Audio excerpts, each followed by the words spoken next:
am a writer. Writing books is my profession, but it's more than that, of course. It is also my great lifelong love and fascination. And I don't expect that that's ever going to change. But that said, something kind of peculiar has happened recently in my life and in my career, which has caused me to have to sort of recalibrate my whole relationship with this work. And the peculiar thing is that I recently wrote this book, this memoir called Eat, Pray, Love, which, decidedly unlike any of my previous books, went out in the world for some reason and became this big mega sensation, international bestseller thing, the result of which is that everywhere I go now, people treat me like I'm doomed. Seriously, doomed. Like, they come up to me now, like, all worried, and they say, aren't you afraid you're never going to be able to top that? Aren't you afraid you're going to keep writing for your whole life and you're never again going to create a book that anybody in the world cares about at all, ever, again? So that's reassuring, you know.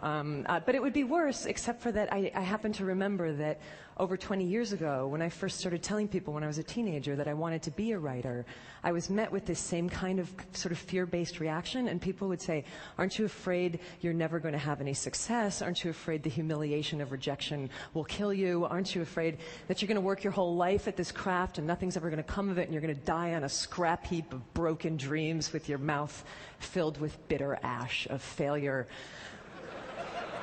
Like that, you know? And the answer, short answer to all those questions is yes. Yes, I'm afraid of all those things. And I always have been, and I'm afraid of many, many more things besides that, you know, people can't even guess at, like seaweed and other things that are scary. But when it comes to writing, the thing that I've been sort of thinking about lately and wondering about lately is why, you know? Is it rational? Is it logical that anybody should be expected to be afraid of the work that they feel they were put on this earth to do, you know? And what is it specifically about creative ventures that seems to make us really nervous about each other's mental health in a way that other careers kind of don't do, you know? Like my dad, for example, was a chemical engineer, and I don't recall once in his 40 years of chemical engineering anybody asking him if he was afraid to be a chemical engineer, you know? It just didn't come, like, got chemical engineering block, John, you know, how's it going?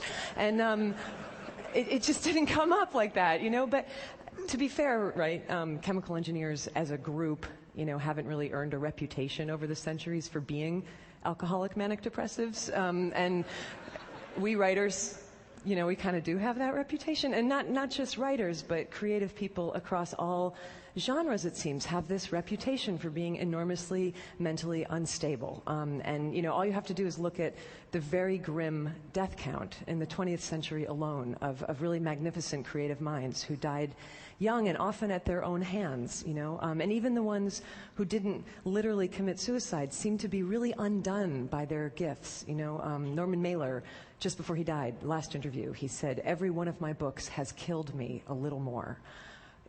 An extraordinary statement to make about your life's work, you know, but we don't even blink when we hear somebody say this because we've heard that kind of stuff for so long, and somehow we've completely internalized and accepted collectively this notion that creativity and suffering are somehow inherently linked, and that artistry, in the end, will always ultimately lead to anguish. And the question that I want to ask everybody here today is, are you guys all cool with that idea? Like, are you comfortable with that? Because you look at it even from an inch away, and, you know, I'm not at all comfortable with that assumption. I think it's odious, and I also think it's dangerous, and I don't want to see it perpetuated into the next century. I think better if we encourage, you know, our great creative minds to live, you know, and I definitely know that in my case, in my situation, it would be very dangerous for me to start sort of leaking down that dark path of assumption, you know, particularly given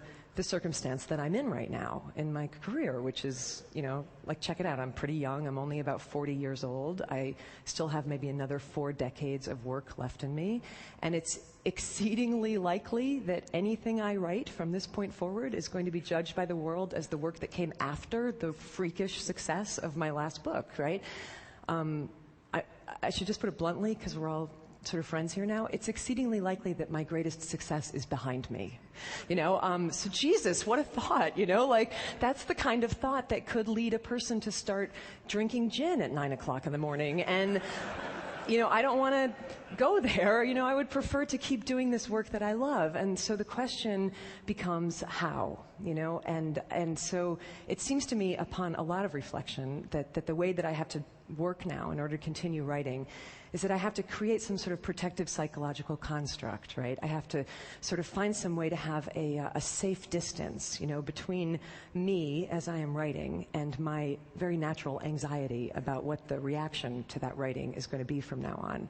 And as I've been looking over the last year for like models for how to do that, I've been sort of looking across time, and I've been trying to find like other societies to see if they might have had better and saner ideas than we have about how to help creative people sort of manage the inherent emotional risks of creativity. And that search has led me to ancient Greece and ancient Rome. So stay with me because it does circle around back. But ancient Greece and ancient Rome, people did not happen to believe that creativity came from human beings back then, okay? People believed that creativity was this divine attendant spirit that came to human beings from some distant and unknowable source for distant and unknowable reasons. The Greeks famously called these divine attendant spirits of creativity daemons. Socrates famously believed that he had a daemon who spoke wisdom to him from afar. The Romans had the same idea, but they called that sort of disembodied creative spirit a genius, which is great because the Romans did not actually think that a genius was a particularly clever individual. They believed that a genius was this sort of magical divine entity who was believed to literally live in the walls of an artist's studio, kind of like Dobby, the house elf, and who would come out and sort of invisibly assist the artist with their work and would shape the outcome of that work. So brilliant. There it is, right there, that distance that I'm talking about, that psychological construct to protect you from the results of your work, And everyone knew that this is how it functioned, right? So the ancient artist was protected from certain things like, for example, too much narcissism, right? If your work was brilliant, couldn't take all the credit for it. Everybody knew you had this like disembodied genius who had helped you. If your work bombed, not entirely your fault, Everyone knew your genius was kind of lame. And this is how people thought about creativity in the West for a really long time. And then the Renaissance came and everything changed and we had this big idea. And the big idea was let's put the individual human being at the center of the universe, right? Above all gods and mysteries. And there's no more room for like mystical creatures who take dictation from the divine. And it's the beginning of rational humanism. And people started to believe that creativity came completely from the self of the individual.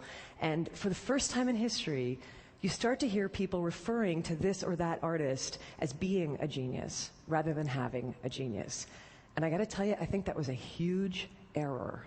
I think that allowing somebody, like one mere person, to believe that he or she is like the vessel, like the font and the essence and the source of all divine, creative, unknowable, eternal mystery is just like a smidge too much responsibility to put on one fragile human psyche. It's like asking somebody to swallow the sun. It just completely warps and distorts egos, and it creates all these unmanageable expectations about performance.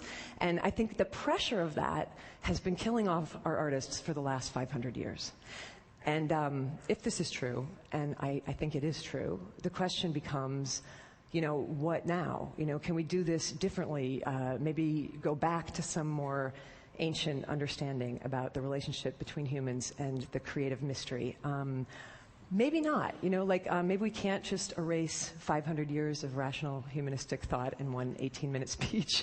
And there's probably people in this audience who would raise really legitimate scientific suspicions about the notion of basically fairies who follow people around rubbing fairy juice on their projects and stuff. I'm not probably going to bring you all along with me on this. But the question that I kind of want to pose is, why not? Why not think about it this way? Because it makes as much sense as anything else I have ever heard in terms of explaining the utter maddening capriciousness of the creative process, a process which, as anybody who has ever tried to make something, which is to say, as basically everyone here knows, does not always behave rationally, and in fact can sometimes feel downright paranormal.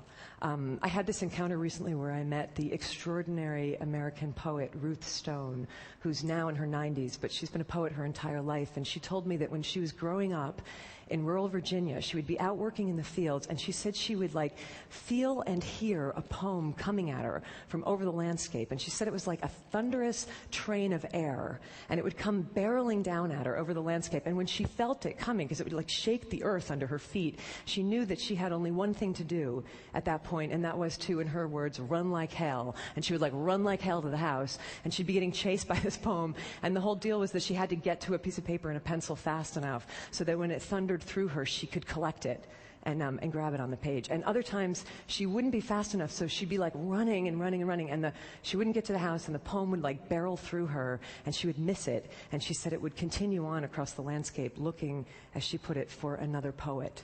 And then there were these times. This is the piece I never forgot. She said that there were moments when she would almost miss it, right? So she's like running into the house and she's looking for the paper, and the poem passes through her, and she grabs a pencil just as it's going through her, and then she said it was like she would reach out with her other hand and she would catch it. She would catch the poem by its tail, and she would pull it backwards into her body as she was transcribing on the page. And in these instances, the poem would come up on the page perfect and intact, but backwards from the last word to the first. So when I heard that, I was like, that's uncanny. That's exactly what my creative process is like. It's not at all what my creative process. I'm not the pipeline, like I'm a mule, and the way that I have to work is that I have to get up at the same time every day and like sweat and labor and like barrel through it really awkwardly.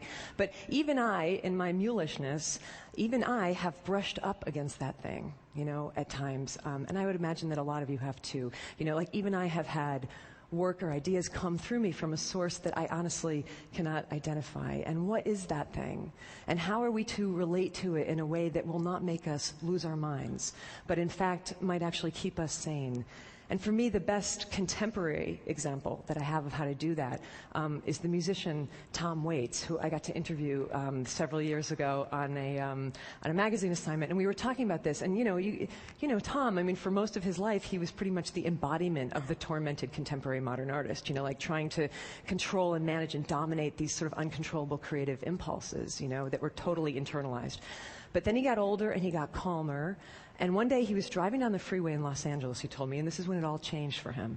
And he's like speeding along, and all of a sudden he hears this little fragment of melody, that comes into his head, as inspiration often comes elusive and tantalizing, and he wants it, it's gorgeous, and he longs for it, but he has no way to get it. He doesn't have a piece of paper, he doesn't have a pencil, he doesn't have a tape recorder. So he starts to feel all that old anxiety start to rise in him, like, I'm going to lose this thing, and then I'm going to be haunted by this song forever, and I'm not good enough, and I can't do it. And instead of panicking, he just stopped that whole mental process, and he did something completely novel. He just looked up at the sky and he said, "Excuse me, can you not see that I'm driving? Do I look like I can write down a song right now? If you really want to exist, come back at a more opportune moment when I can take care of you. Otherwise, go bother somebody else today. Go bother Leonard Cohen, And his whole work process changed after that. Not the work. The work was still like oftentimes as dark as ever, But the process and the heavy anxiety around it was released when he took the genius out of him where it was causing nothing but trouble, and released it kind of back where it came from, and realized that this didn't have to be this internalized, tormented thing. It could be this peculiar, wondrous, bizarre collaboration, kind of conversation between Tom and the strange external thing that was not quite Tom. So when I heard that story, it started to shift a little bit the way that I worked too, and it already saved me once, this idea. It saved me when I was in the middle of writing Eat, Pray, Love, and I fell into one of those sort of pits of despair that we all fall into when we're working on something and it's not coming, and you start to think this is going to be a disaster, this is going to be the worst book ever written, not just bad, but the worst book ever written. And I started to think I should just dump this project, But then I remembered Tom talking to the open air, and I tried it. So I just lifted my face up from the manuscript and I directed my comments to an empty corner of the room, and I said aloud, listen, you thing, you and I both know that if this book isn't brilliant, that is not entirely my fault, right? Because you can see that I am putting everything I have into this. You know, I don't have any more than this. So if you want it to be better, then you got to show up and do your part of the deal, okay? But if you don't do that, you know what? The hell with it. I'm going to keep writing anyway because that's my job. And I would please like the record to reflect today that I showed up for my part of the job. Because, thank you. In the end, it's like this, okay? Centuries ago, in the deserts of North Africa, people used to gather for these moonlight dances of sacred dance and music that would go on for hours and hours until dawn. And they were always magnificent because the dancers were professionals and they were terrific, right? But every once in a while, very rarely, something would happen and one of these performers would actually become transcendent. And I know you know what I'm talking about because I know you've all seen at some point in your life a performance like this, you know? And it was like time would stop and the dancer would sort of step through some kind of portal, and he wasn't doing anything different than he had ever done, you know, 1,000 nights before, but everything would align, and all of a sudden he would no longer appear to be merely human. You know, he would be like lit from within and lit from below and all like lit up on fire with divinity. And when this happened back then, people knew it for what it was, you know, they called it by its name. They would put their hands together and they would start to chant, Allah, Allah, Allah, God, God, God. That's God, you know. Curious historical footnote. When the Moors invaded southern Spain, they took this custom with them, and the pronunciation changed over the centuries from Allah, Allah, Allah to Ole, Ole, Ole, which you still hear in bullfights and in flamenco dances in Spain when a performer has done something impossible and magic. Allah, Ole, Ole, Allah, magnificent, bravo, incomprehensible, there it is, a glimpse of God. Which is great, because we need that. But the tricky bit comes the next morning, right, for the dancer himself, when he wakes up and discovers that it's Tuesday at 11 a.m. and he's no longer a glimpse of God. He's just an aging mortal with really bad knees, and, you know, maybe he's never going to ascend to that height again, and maybe nobody will ever chant God's name again as he spins, and what is he then to do with the rest of his life? This is hard. This is one of the most painful reconciliations to make in a creative life, you know? But maybe it doesn't have to be quite so full of anguish if you never happened to believe in the first place that the most extraordinary aspects of your being came from you. But maybe if you just believed that they were on loan to you, you know, from some unimaginable source for some exquisite portion of your life to be passed along when you're finished with somebody else. And you know, if we think about it this way, it starts to change everything. You know, this is how I've started to think, and this is certainly how I was thinking about it in the last few months, you know, as I've been working on the book that will soon be published as the dangerously, frighteningly over-anticipated follow-up to my freakish success. And what I have to sort of keep telling myself when I get really psyched out about that is don't be afraid. Don't be daunted. Just do your job. Continue to show up for your piece of it, whatever that might be. If your job is to dance, do your dance. If the divine, cockeyed genius assigned to your case decides to let some sort of wonderment be glimpsed for just one moment through your efforts, then ole. And if not, do your dance anyhow. And ole to you nonetheless. I believe this and I feel like we must teach it. Ole to you nonetheless, just for having the sheer human love and stubbornness to keep showing up. Thank you. Thank you.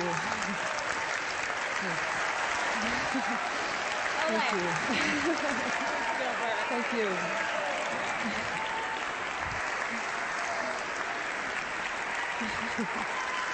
Thank you.